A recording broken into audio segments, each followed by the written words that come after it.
Oh, the weekend's over. The time's changed. If you're in America, which I am, and my sleep schedule is all jacked up. I'm so tired. But it is a Monday, and we're going to talk about a movie. And we're going to talk about Guy Ritchie. Can you figure out which movie we're going to talk about? That's right. Operation Fortune. Don't go anywhere. Previously on the Nerdy Ronin Network. What? Squeaky chair, what'd you say? Oh, we're live? Oh, crap.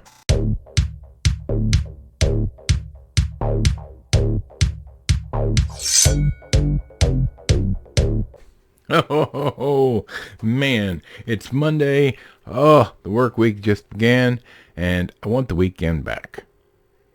Or just, I want to do over. How are y'all doing? I hope you had a great weekend. I hope you're ready for a great week. Oh, like and subscribe if you haven't already. I have not had my coffee yet, and it's showing. But we're going to do our best to get to it. In the description down below are things we like and enjoy. Please feel free to check them out. Our merch page is down there as well over at flagranttriggers.com.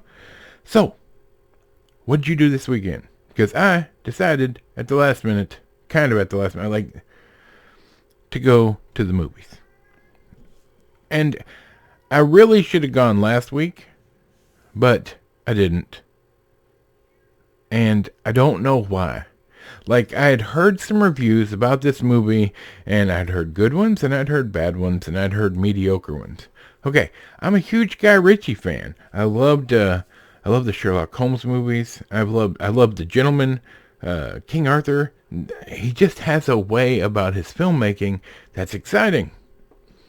Even his early work, whether it was great or not, there was something interesting about the way it was done.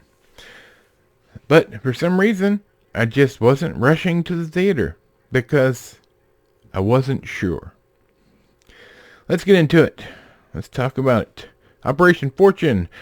I don't know what the last part is. I'm from Arkansas. My apologies. I'm going to try to say Ruse De Guerre. I don't know. Okay, that sounds alright. Operation Fortune. Why make it difficult? Operation Fortune, Guy. 2023, rated R, hour and 54 minutes. Special Agent Orson Fortune and his team of operatives recruit one of Hollywood's biggest movie stars to help them on an undercover mission when the sale of a deadly new weapon technology threatens to disrupt the world order. Yes, in theory. In theory, that's what it is. I'm going to tell you this.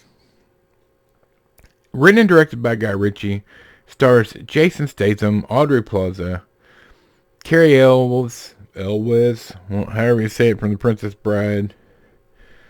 Has Hugh Grant. It just, oh man, it's frustrating. Let's see, Josh Hartnett. He did all right.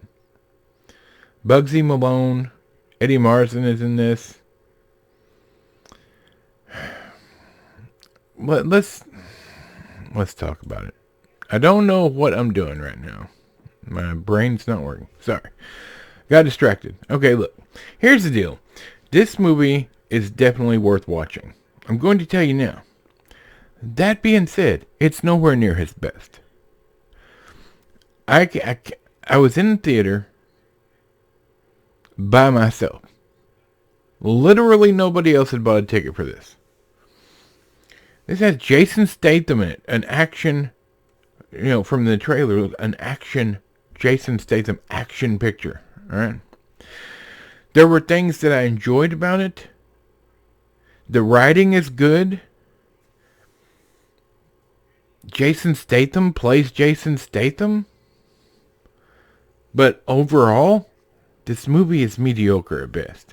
There was a really funny line when Jason Statham's talking to the movie star, who they're trying to get to help them, on this case. And Jason Statham asks him, "Are you patriotic?" And he goes, "Well, I don't vote Republican, if that's what you mean." Yeah, we get it. I mean, yeah.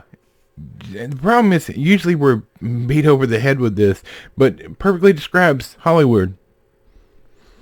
They think they're patriotic because they're on the left. Because you're supposed to be, you know. And there was another scene, middle of the movie, a bit about a guy that jumped off a building, or gets thrown off a building. That was funny. I laughed out loud. The way that I'm not gonna ruin it for you, but I'm just telling you.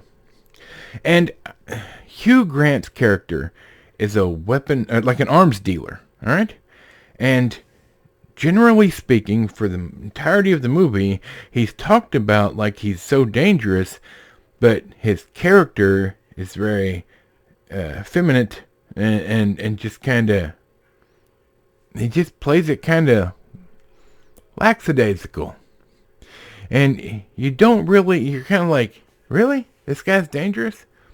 But the climax of the movie, when he shows why he's at the top of his game as an arms dealer, brilliant. Brilliant. He pulls it off beautifully, and it was a great payoff for that character. Because for 90% of the movie, you're like, whatever. He's, powerful arms dealer. No. It was a struggle in a couple places to get through, and it was overly complicated for no reason. Like, it kind of came across like they wanted you to think it was smarter than it was, but I enjoyed it. I would rather watch it at home, I'm not gonna lie, because I wouldn't really say it's that much of an action movie. It's more of a talkie than an action. But it does have some nice action in it. And of course, Jason Statham pulls off being Jason Statham. Now, I have heard several people complain about one thing in this movie, and that's Aubrey Plaza. Yes, for the first little bit when her character is introduced, she's grating. And I don't know if it's the dialogue, the way it's written, or the way she does the dialogue and plays the dialogue out. But it's a little rough at the start. But by the middle of the movie, yeah, she's fine. It's perfectly, like, I believe her character. Her character's done well. It's not the top of Guy Ritchie's game. With Guy Ritchie movies, it's either usually they're not well received or they're very well received. And even his movies that are not well received or considered not great are good movies. And this was a good movie. But I think in rewatchability, maybe one time. I might watch it twice total, just to see if I missed anything. But then I probably would promptly forget it. Whereas King Arthur, which didn't do that great as far as critics are concerned, not that that matters, but I've watched that movie several times and it holds up. I like it. And The Gentleman, same as King Arthur, almost the same as. Little less rewatchability for The Gentleman, but fantastic. Like, I enjoyed both those movies and I've watched them numerous times. So I'm going to have to watch it again.